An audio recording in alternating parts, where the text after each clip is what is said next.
Oda TV YouTube kanalına hoş geldiniz. Konuğumuz çok değerli hocamız, değerli tarihçi.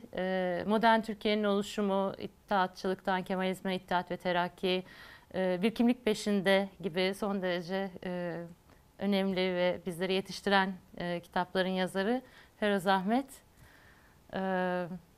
Thank you so much for taking the time to answer our questions. It's really an honor for me personally. Well, thank you for coming. I really think that having a long-term perspective is very, very important to in trying to make sense of what's happening today. So today I have questions concerning this very recent era and developments in Turkey, and I would really like to have your long-term perspective on it, having so much knowledge on Turkish history, both on the late Ottoman era and modern Turkey. So my first question would be this: in the last couple of years, there has been, many would say, quite a radical change in Turkey. Not only, of course, in the last couple of years, but perhaps one of the latest landmarks would be the 2017 elections, and now what we have is a hybrid system, a presidential government system. How would you evaluate it? Would you agree that the parliamentary system is coming to an end? Do you see it as a rupture or not at all? Let me preface this by saying that, look, I'm a historian, and historians study the past, yes, not the present or the future. Now, quite honestly, I don't know what's going on in Turkey any more than you do, or maybe you know more than I do. But what I'd like to say is that, I wrote this book, The Making of Modern Turkey. And in that book I noted that every political body which comes to power tries to make Turkey in its own image. Mm-hmm. So when the Ottoman Empire fell and there was a national struggle, then the Republic was formed, then the Republican government under Mustafa Kemal began to form the new Turkey in their image, that is to say, revolutionary. And they carried out, as you know, massive reforms, women, anything you can think of, language, etc., etc. Then came the war, and then you have the Democrat Party comes to power, which is the right wing of the Republican People's Party. And those people, under the influence of the West of America, begin to try and make Turkey in their image, etc., etc. I mean, 1960 military intervention does something different, a new constitution, greater freedom for students, for trade unions, etc. That causes trouble with trade unions. And if we sort of move forward, then the 1980 military intervention, that takes place, and they try to cater to the new globalization which is taking place in the world. I mean, this is what I wrote then. Now, if I were to write about this period, I mean, after 2002, then I would simply say that the party which came to power is trying to form Turkey in its new image. Now, what that image is going to be, we have to wait and see. You're right, elections were held, a presidential system was established, let's see what the outcome of this will be. It's not evident today what the outcome will be. As Mr. Erdoğan says, wait till 2023 and Turkey will have been transformed and changed. Well, let's see. Now, if I don't know whether I'll live to write about it, but anyone who does will write about the new Turkey, the new leadership, their new ideas, the class they come from, the importance they want to give to religion, etc. I remember reading you saying there's now a new world order.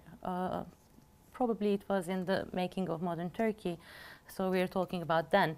How did you see that new world order, and do you think the world is still at that place, and how would you see Turkey's place in it? Well, of course, the world changed. I mean, we lived through a long period of a Cold War, but then with the collapse of the Soviet Union, which no one expected, 1991, the fall of the Berlin Wall, etc., and the United States emerges as the sole superpower. So the world has changed. Now we can't talk about the old world order. A new world order has emerged and is emerging. On the other side, Russia hasn't become a third-rate power, but it's no longer very powerful. But on the other side, you have China. And there is also the possibility of India. India now is the fourth power, which has sent up a rocket into space. It has tremendous problems, but there is hope. So we don't know. Now, within this, Turkey has to find a place. What that place will be, well, again, time will tell. NATO has been transformed. When the Americans negotiated with Gorbachev agreed to let the two Germanys unite. That was fine, but he said, please don't extend NATO beyond those boundaries. But of course, America hasn't kept that promise. So it's difficult to know. Again, we are in the same kind of problem. What is going to happen? Time will tell. We are not sure. No one predicted Trump coming to power. But it's happened. Now, will he win the next election? We don't know. So the world is constantly changing and in turmoil. And Turkey is a middling power which has to adapt to all this. And Turkey, in its present leadership, is trying to do that by buying arms from Russia. Difficult to know what the Americans are going to do about that. NATO says one thing, America says another. Time is going to tell. I'm sorry I have to give you sort of vague answers, but I don't really know myself what to think. Would you find it reasonable? Many people are saying with the buying of arms from Russia, these S-400 missiles, many talk has been made on the shifting alliances of Turkey. Is it shifting away from the Western camp? Would you find that plausible? No, I don't think that's at all plausible. Turkey's trade is with Europe. Turkey's relations with even the United States have been close. So this is a temporary phase because Russia is no longer the superpower that it used to be. I don't think Turkey is going to change its place in the world as far as the West is concerned. When do you think the Islamist policies in Turkey began? Was it a continuation of the policies of the right wing, and it was going to happen anyway, or would you think that it is somehow connected to this new world order with only one superpower, the rise of the moderate Islam, as they call it, and do you still think it's on the rise, or with the fall of Muslim Brotherhood, or with the outcome of the latest elections, municipality elections in Turkey, would you say that it's no longer on the rise? Well, the Kemalist reforms which took place in the 30s obviously alienated a lot of the Muslim population. And once you had multi-party politics, then the political parties had to fashion themselves according to the voter. And of course, the Republican People's Party lost the 1950 election. And one of the ways that the Democrat Party, which wasn't an anti-Kemalist party at all, but nevertheless the party said, we have to appease Muslim opinion. And these are small things. Muslims want to hear the azan in Arabic once more. Let's do that. So they allowed that. Now, it's interesting, but the Republican People's Party in Parliament didn't object to this. They knew that if they do this, they will alienate lots of voters for the next election. And so this went on. The Democrats made more concessions because, all said and done, the population of Turkey is Muslim. How many of them are practicing is difficult to know. But in my opinion, things began to change, not because of Turkey, but because of Egypt.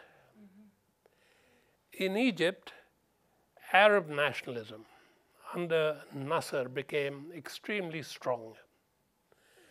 And even though they were defeated by the Israelis in 1956, nevertheless in 1957 there was the union of Egypt and Syria and Yemen. And here, American thinkers back in Washington, they said, we've been fighting the wrong war in the Middle East. Our war isn't against communism, because the communists haven't played much of a role in the Arab world. Yes, they played a role in Egypt, but not in the Arab world. Our war in the Arab world is against Arab nationalism. Communism can't fight that. What can? Islam. And said, we are not a Muslim country. We can't offer them ourselves. But our ally, Saudi Arabia. Saudi Arabia can. Now, Saudi Arabia has its own brand of Islam, Wahhabi, Salafi, whatever you like to call it. And so the Americans said to them that, look, you begin to promote Islam. And so if you look at Saudi Arabian history, then in 1960 they found the first Islamic university in Saudi Arabia. In 1962, they found what they call the Union of the World of Islam. In short, Rabita. Well, I mean, Urmumju wrote about Rabita. Now, what the Union of the World of Islam did was to send missionaries and gave money. So they began to give money to all Muslim countries, and Turkey was one of them. Now, they didn't give money to the Turkish government, but they gave money to imams, so that the mosque became the vehicle for Wahhabi propaganda. And so Islam in Turkey, in Pakistan, take it where you like, began to be transformed. That's, to come back to Turkey, Turkey was under that influence and probably continues to be. I mean, no one denies the fact that Turkish mosques received money from Saudi Arabia. Not only that, take British mosques. In British mosques, the most famous of them is Finsbury Park. That's where they began to teach the concept of jihad. And at that time, the British didn't object. They said, that's all right, freedom of expression, etc. They can do what they like. They're not doing any harm to Britain. But then the British realized that their own Muslims, that is to say, children who'd grown up really as English, were being influenced by this. So anyway, to come back to Turkey, to my mind, it is in the 60s that Islam began to be transformed by this idea of the Wahhabi Islam or the Salafi Islam, going back to our ancestors, as they said. And in a sense, in those days, Erdoğan looked to Saudi Arabia. In fact, I remember in one financial crisis, Turkey needed money, and Erdoğan may have been in the government. He said, look, don't worry, I'll go to Saudi Arabia, they'll give us all the money we need. He went to Saudi Arabia. He came back empty-handed because the Saudis had been told by the Americans, no, you can only give money according to our suggestions and dictates. And so, you know, they gave whatever money when they felt like it, but not to the government. So I think that influence continues. I mean, no one denies the influence of Saudi Arabia. Saudi Arabia is now an ally of the United States.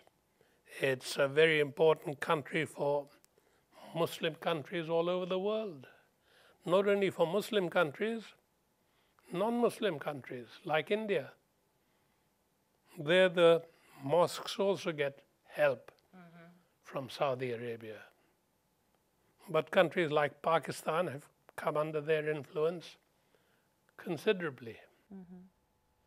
So you don't think it's in decline, or? No, I'm afraid it's not in decline. Islam all over the world seems to be a bit on the rise, that kind of Islam. Saudi Islam, Wahhabi Islam, seems to be on the rise. I mean, I myself have received a Quran from the Saudis when I was in the university in America.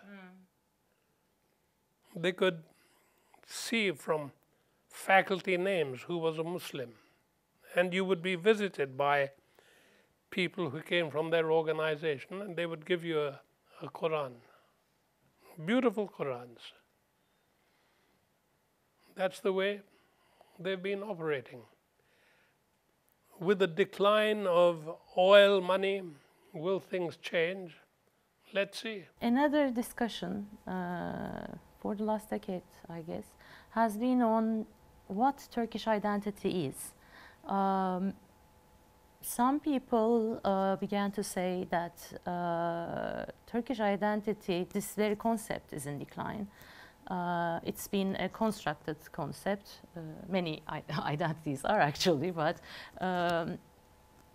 if you may, they say it's an artificial one, and one that has to be superseded by the Islamic identity. And being an expert on the history of Turkey and also the Ottoman Empire, would you see Islamism as the biggest part of Turkish identity? Well, obviously it is a big part. I mean,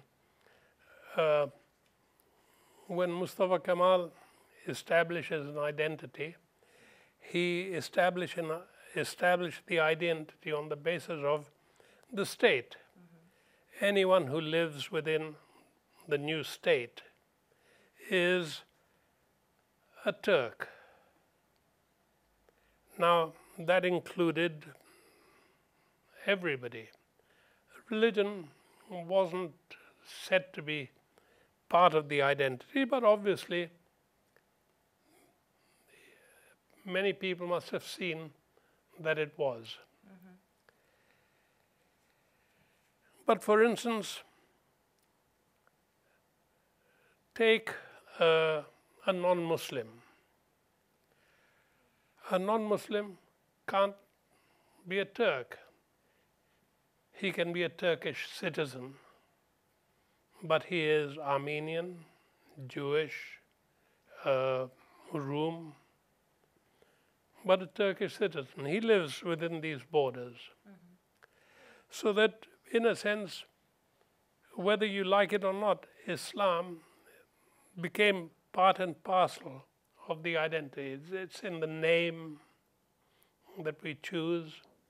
Yes, they tried to Turkify it with Turkish names, which may not be Muslim, but in a sense, Islamic has always been a part of the identity. Mm-hmm. How much? Well, that depends on one's education, one's knowledge of Islam, etc. I remember you talking about Mehmet the Conqueror. İlber Ortaylı talks about this too, and Yalçın Küçük too. He aspired to be the emperor of Rome,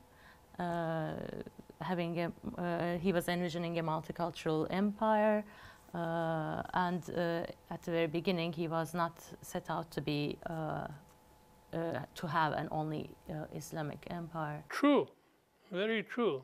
I mean, even in his time you would say that the Ottomans were Muslims. You had the millet system, mm-hmm. but the millet system recognized everybody as Ottoman. And you're right, I mean, he aspired to be the king of a new Roman Empire and hoped to one day conquer Rome itself. Mm-hmm. Never happened. And of course, Istanbul, Byzantium, was a part of Eastern Rome. So yes, this continues, but I think changes probably in the 18th and 19th century, when the Europeans come in, they begin to patronize non-Muslims. So the millet system now becomes more significant. I don't know if you have the chance, but have you seen any of these TV series that glorifies the Ottoman history? Have you ever had the chance to see any of them, and what do you think on them? I must confess I haven't watched them. I'm sure they do have an impact, mm-hmm. and I'm sure they do distort history. Mm-hmm. That would be quite normal. It's quite normal to use television for political purposes, of course. And yes, I see that the Ottoman Empire is now somewhat glorified and not seen as a corrupt empire, especially towards the end, a corrupt empire, which wasn't really going anywhere, and which in the end was willing to sacrifice everything, not for the empire, but for the dynasty. I mean, you know, the last Sultan Vahdettin and his court was quite willing, as we know, to see the defeat of the national struggle and the establishment of a kingdom which was going to be given to them by the Treaty of Sèvres.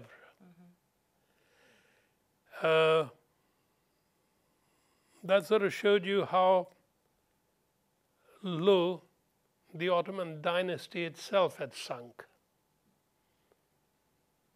But they failed. They failed. The national struggle did succeed, despite revolts against the Kemalists. I think first the opposition began to say that Erdoğan resembled Abdülhamit. After a while, the people who supported Erdoğan and the media didn't oppose to that statement. And Abdülhamit is now painted in a very positive light in this kind of media, and again there are new TV series on it. Would you agree that there is a resemblance both in the personalities and in the conflicts of the era? No. This is fabricated by the media, whether it's newspapers or television. Erdoğan is a product of his time.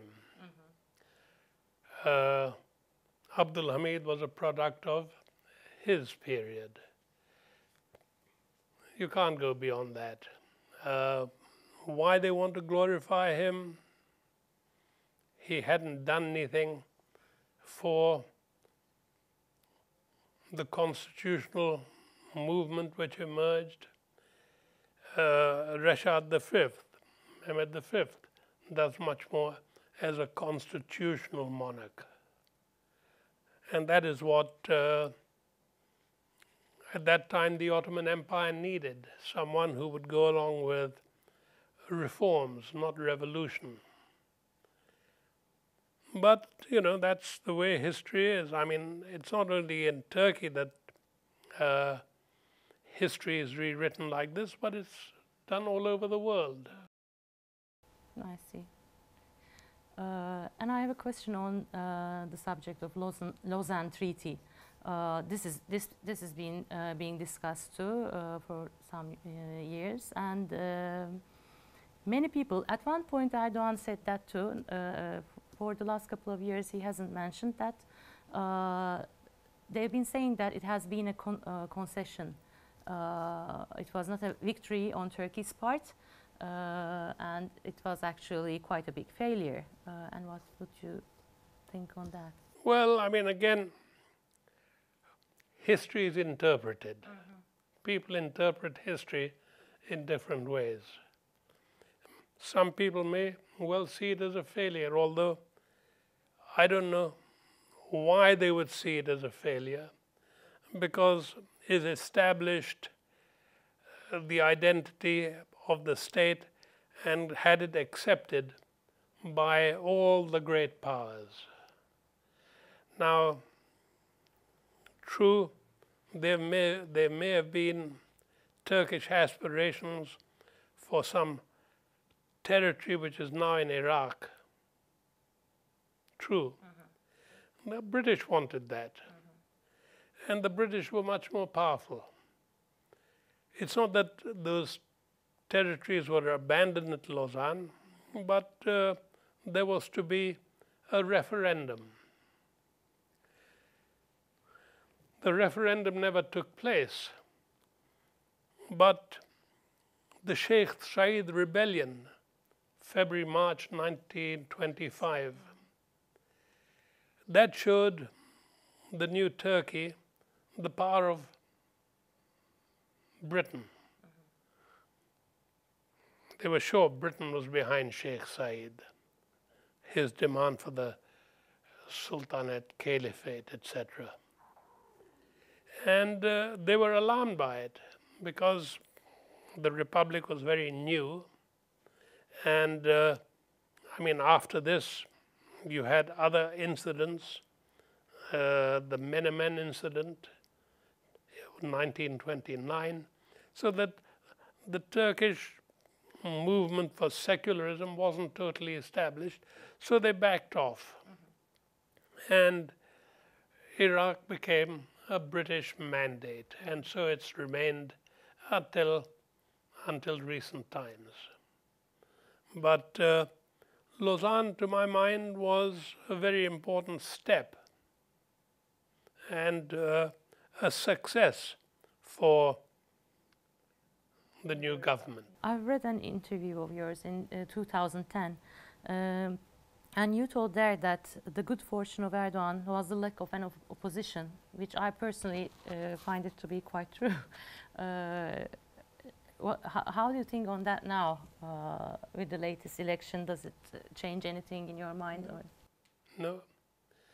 Well, I mean, what has happened in the cities with the victory of the Republican People's Party's mayors shows that the reforms which were carried out in the 30s have taken root in a certain population, maybe not in the towns, not in the countryside, but in the big cities, they have taken root. How long will the Republican People's Party take to reorganize? But you know, this isn't only the Republican People's Party. It's the world over. Take the problem of Britain or even America. In France, someone like Macron comes to power, not the usual parties, an outsider, which is unusual. Usually it's the two parties. So, to my mind, the Republican People's Party, the opposition, has to present something which is attractive to the voter.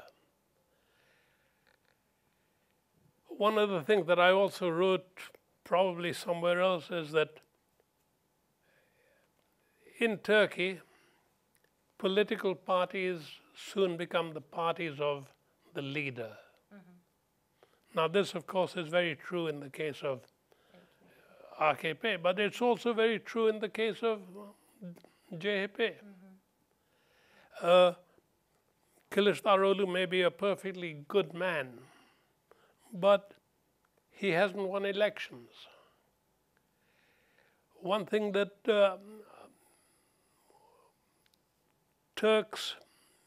Turkish parties might learn from, say, the British. Lose an election and the party leader leaves. If a party leader seems to be about to lose elections but won't leave, in the case of Margaret Thatcher, the party removes her because they say, you're not going to win the election. Major will. Let's make Major the leader of the party. And she very reluctantly leaves. This hasn't happened in countries like India. It hasn't happened in countries like Pakistan until recently, with Imran Khan. It hasn't happened in Turkey. I mean, Republican People's Party with İsmet İnönü as leader lost the election in 1950, lost the election all the way through. It's only in 1972, I think 72, that he left as leader of the party. Ecevit succeeded him, and Ecevit wins the next election. I don't know. I mean, to me, looking at politics around the world, this seems to be an important factor.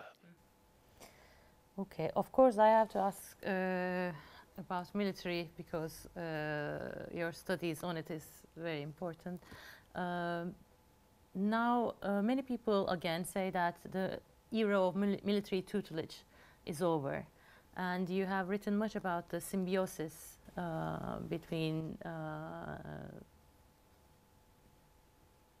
the ruling class, as one might say, and the military. So how would you evaluate today the Turkish military and its place in the society? I think it's true. The era of military rule seems to be over. I'll be very surprised if it isn't, which in a sense isn't a bad thing. You don't require tutelage by the military. It may have been all right in the 60s. Well, after 1960, they came and they gave a very progressive constitution. But otherwise, it hasn't been helpful. It would be better if politics develop according to the climate, the climate in the country. And let's hope that's the way it's going, because I think the military has certainly been weakened over the last 10, 15 years. And I don't think it's about to play any political role in the future. I can't sort of see any leadership emerging out of that. And what would you say on the symbiosis? Is it done? Does it continue? No, I think the symbiosis is also done. My last questions would be on universities and historians in Turkey. And I hope that you would take it in two separate parts. You do know Turkish universities. How do you see it, the development or the crises in it? And how would you evaluate the situation of the Turkish universities today? And then history department and historians. Well, I think education generally is in decline. Whether it's schools or whether you go to university. There are many, many universities now. I think, I don't know, every province has a university, maybe 2 universities. But there is no money which is put into these universities. For instance, libraries. How can you have a university without a library? The library is really the heart of a university. That's where, of course, students aren't reading as much because they have the internet. But nevertheless, they ought to be encouraged. And that's not happening. I mean, I see, in my own university, where I teach, students don't like to read. But, if you persist and they begin to read, they begin to enjoy reading. I mean, in my own experience, reading was the most important thing that I learned. When I say enjoy reading, I tell my students that for a lifetime it'll serve you. Even when you retire, providing your eyes don't give out, you will enjoy reading. There's nothing like reading in one's experience. We should start off as children, being read to by our mother. I don't know whether that's a tradition in Turkey, but it certainly was a tradition in Britain. So that, yes, universities, you can form a university, but to make it into a real university takes time. I mean, there aren't the cadres. You have to have part-timers who are teaching in different universities. It's expanded too fast. And I don't know where it's going. I'm hopeful that things will change. Historians, I don't know. There must be good historians, good young historians. Yes, there are some. I mean, I don't know whether he's so young. I'm reading a book by Ahmed Demirel,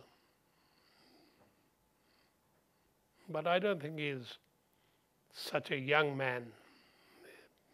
He probably would be classified as someone who comes from an older generation. But I know he's teaching somewhere. So yes, one tends to be pessimistic. But there are good universities. I mean, in the listing of worldwide universities, Turkey does have a place for places, Bilkent, Koç, Sabancı, etc. And Yeditepe even comes in somewhere. But there aren't many. Another thing that I read about, science. That seems to be in a poor state. I mean, I don't know how many patents are done in Turkey. I don't know how well science is taught. Istanbul Technic University, I don't know very much about it, but I read about it now and again, that science isn't doing as well as it ought to be doing in the 21st century. Okay. Thank you very much. Well, thank you very much.